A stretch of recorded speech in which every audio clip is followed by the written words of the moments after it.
I wanted to clarify that you meant psychotropics and not psychedelics. What we were simply referring to are those elements that grow naturally upon your planet, not the ones that are, in your terminology, artificially created. Can you differentiate for me whether you're talking about natural psychedelics or natural psychotropics? Anything that naturally grows on your planet, no matter what the effect, will be what we were referring to. And what is the best way for me to explore what are the appropriate natural substances to use in this exploration? You can talk to someone who is experienced with it already. We refer to those individuals on your planet that are referred to as shamans. You can find your own shamanhood as well, of course, in whatever process you care to seek that in. But there are already many individuals, especially in what you call your indigenous native cultures, who are already very proficient at the understanding of exactly how to use these substances, because their culture to begin with did not allow them to forget their connection to nature. And thus they instinctively understand what it is they can do and how it is they can use them to progress their understanding of their connection and experience of the infinite. Thank you. Thank you very much. Sharing. Hello, Bashar. And to you, good day. I recently made a new friend, and I like him a lot. But what did you make him out of? He's all man.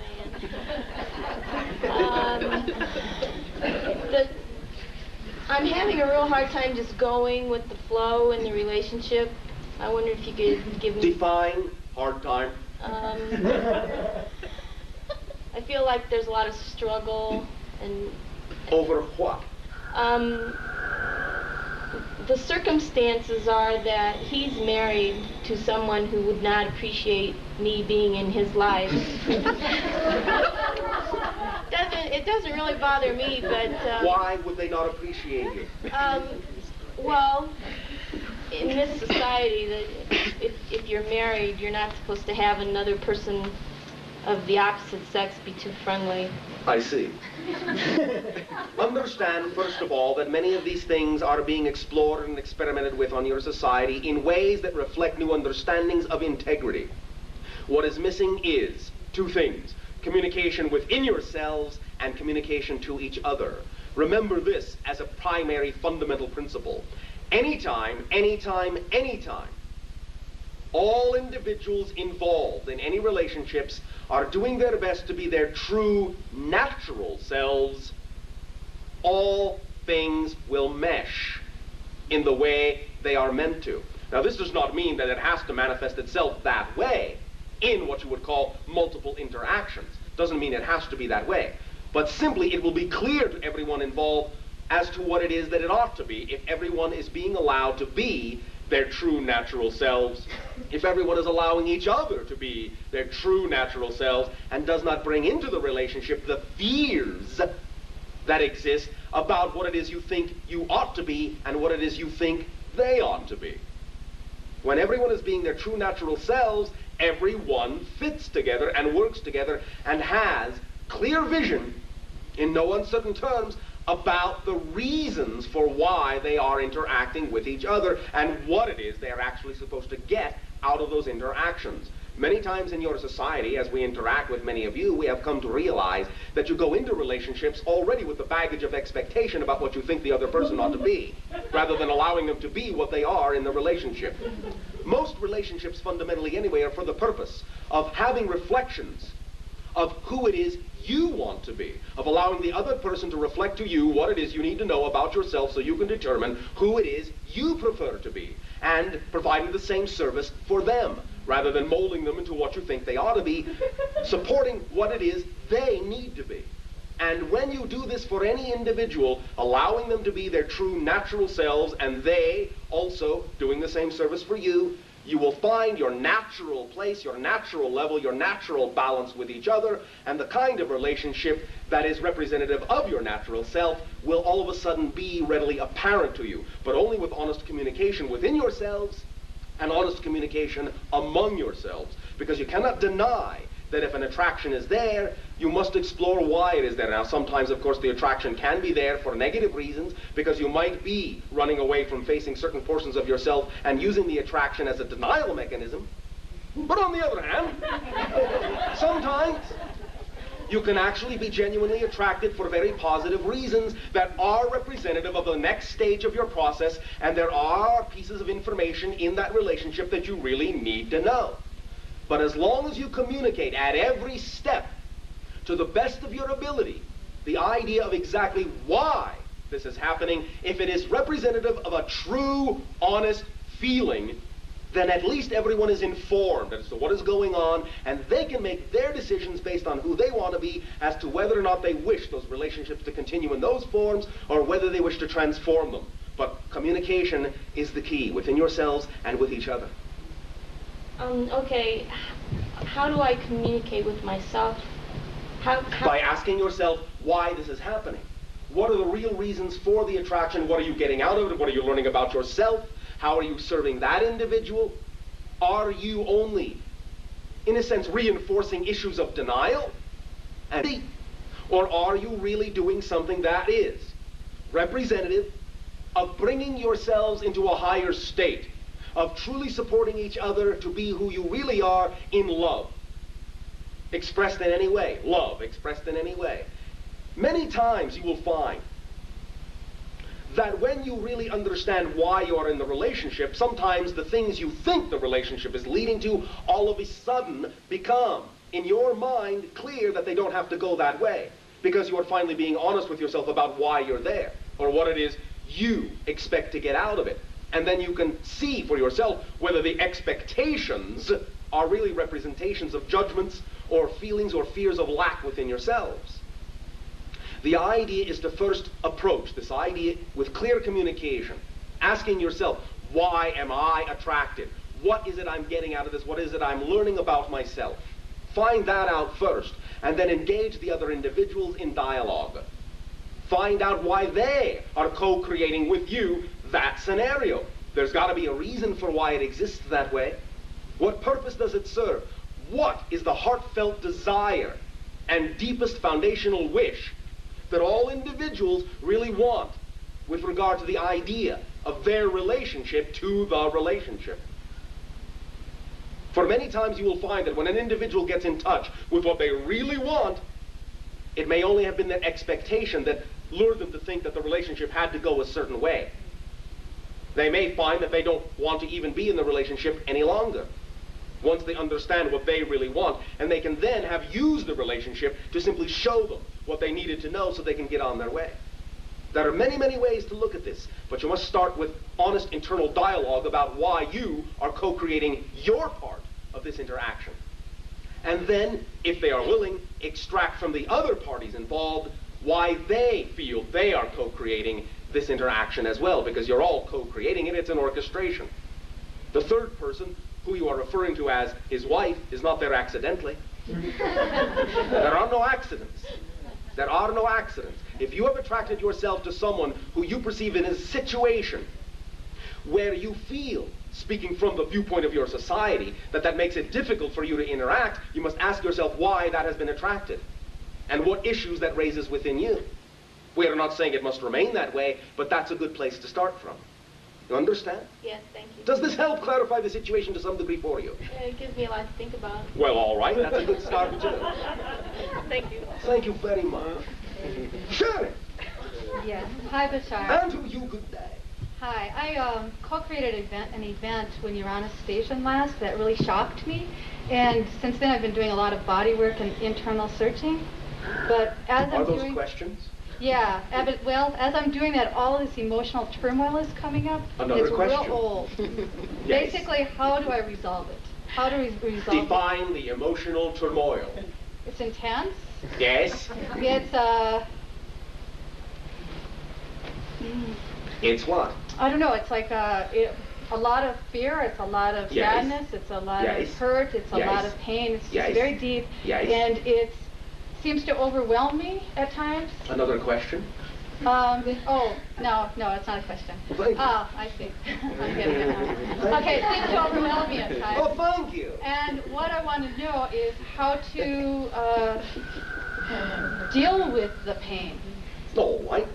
The first way you deal with it, of course, is by allowing yourself to feel it, as you are doing. A lot of people are telling me not to feel, Oh, my. to bypass it. Bypass it? Then you are denying a portion of yourself. You are denying your own creation.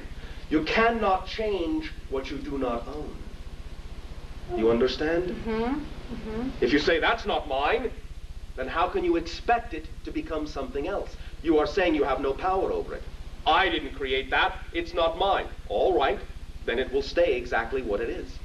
Because no matter what you say, it won't change because you are saying you don't own it. First, you have to own it. It is mine. I am feeling it. It is my feeling. No matter how the feeling is, these things are precious. Don't give away your feelings. It's my feeling. I'm going to feel it. Don't tell me not to feel it. It's my feeling. Have your own feelings. If you don't want to feel your feelings, don't feel them. But let me feel my feelings. They're mine, not yours. Now, first stage, feel it. Feel it, just feel it. Let yourself be real with the feeling. Acknowledge that it is the reality you are creating at the moment. For some reason. For some reason. You don't have to know what it is immediately, but you know it's for some reason. You will be able to learn something from it. It is going to be able to show you a piece of yourself you heretofore were not aware of. In revealing that piece of yourself to yourself, it is going to allow you the opportunity to integrate that piece of yourself within the total you, and that is what spiritual growth is all about. Remember, the living and the feeling and the experiencing of your life, however it manifests, is first and foremost the greatest act of spirituality you have. Because you created your life from your spirit. You understand? Yes. All right. Are you feeling a little bit better? Yes, I am. Thank you. Now, as you allow yourself to feel, as you acknowledge, as you know it does serve your reasons somehow, those three recognitions right there will allow the feeling to begin to transmute and evolve into what it needs to evolve into, and it will begin to disgorge information into you about why it is there. You understand? Yes. Simple process. Simple process. Allow yourself to have the feeling, acknowledge it as yours, allow yourself to know it is there for your reasons, and it will begin to impress upon you why it is there and what it is you need to learn about yourself within that idea.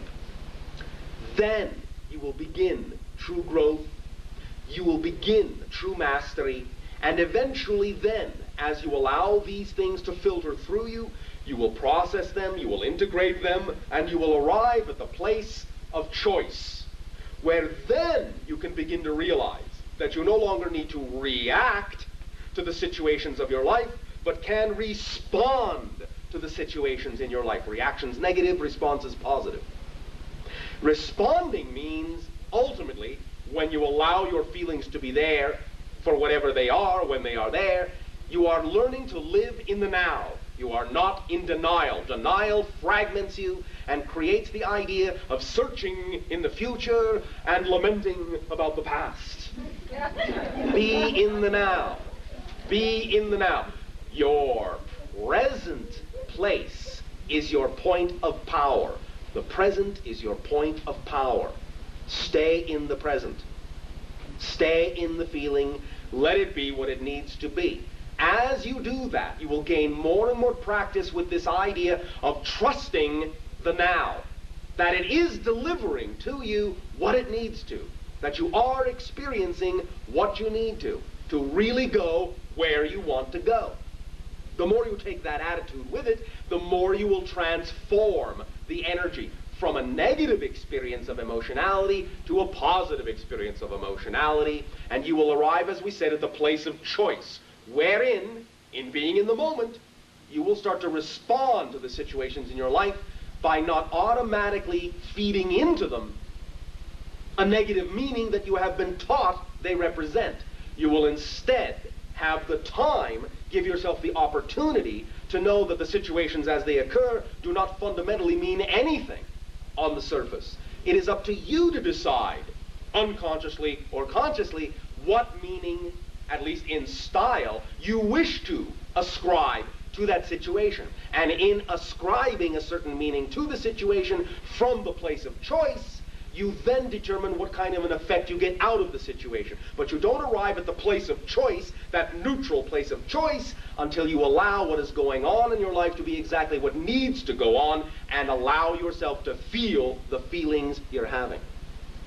This is the evolutionary process of freedom and responsibility. The ability to respond rather than reactability. You understand? Yes. Is this helping you? Very good. Do you feel the vibration changing? Mm-hmm. Mm-hmm. Now, is there some other aspect of this you wish to examine and explore? What I do in my mind when I turn my mind in on itself. Yes. It's very like when someone attacks me, I take the attack in as if I'm attacking myself. Of course. Of course. No one can attack you without you creating your counterpart within yourself and attacking yourself. And how do I change that? Again, remember this. There are three absolutes, three laws of creation. Only three. Not two, not four, three. You exist, the all is one, the one is all. What you put out is what you get back. If you have the idea of buying into the fear vibration and you give off the fear vibration, I am a victim, I am not worthy, I am not powerful, I am helpless, I am vulnerable to attack. Vulnerability is a weakness, not a strength. That vibration attracts you into situations that will reflect to you in no uncertain terms that these are the kinds and qualities of beliefs you are unconsciously carrying around. And so you get the exhibit of an attack to reinforce to you that this is what you're giving off.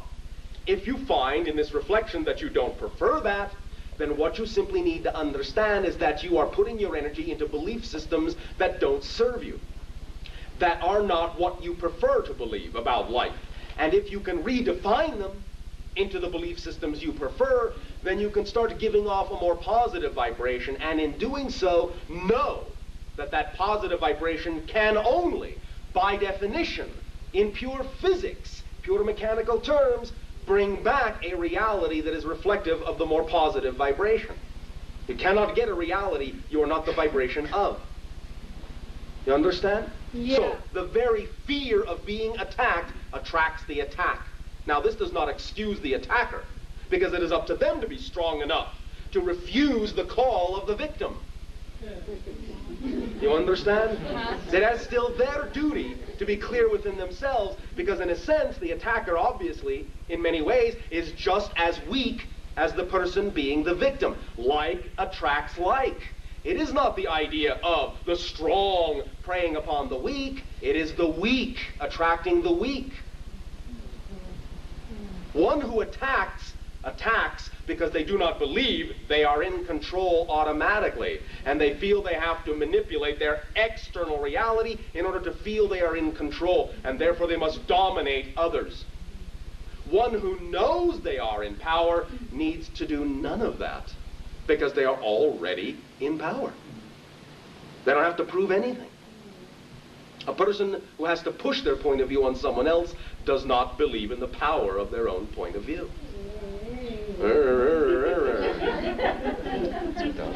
So, knowing that and understanding the physics of this, it can lighten you up. You can go back into your self-empowerment. you can realize that the fear itself does not have to transmit into judgment.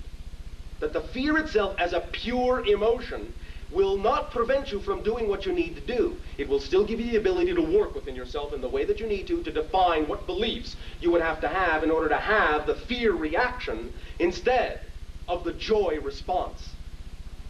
You're saying it's okay to have the fear, to feel the fear fully. Yes, it's when you start being afraid about having the fear, start worrying about having the fear, start judging yourself for having the fear, that you start creating the vibration that reflects itself as a negative reality. The pure fear in and of itself does not attract the negative reality. It's all of the accoutrements you attach to the fear. The pure fear will never stop you from doing anything. And if you understand that, you will act through the fear, discover what it is showing you, and transform it instantly into excitement. Remember, excitement, joy, passion, fear, anxiety, doubt are the same energy. You experience it on the positive side when you have faith in yourself and live in the now in a constructive, responsive way. You experience the negative ideas when you doubt yourself and live in your life in a reactive way, scattering yourself across the time stream. You understand? Yes. Does this help you? Yes, it does. Well, thank you. Thank you. Very much. Thank you very much. Should it?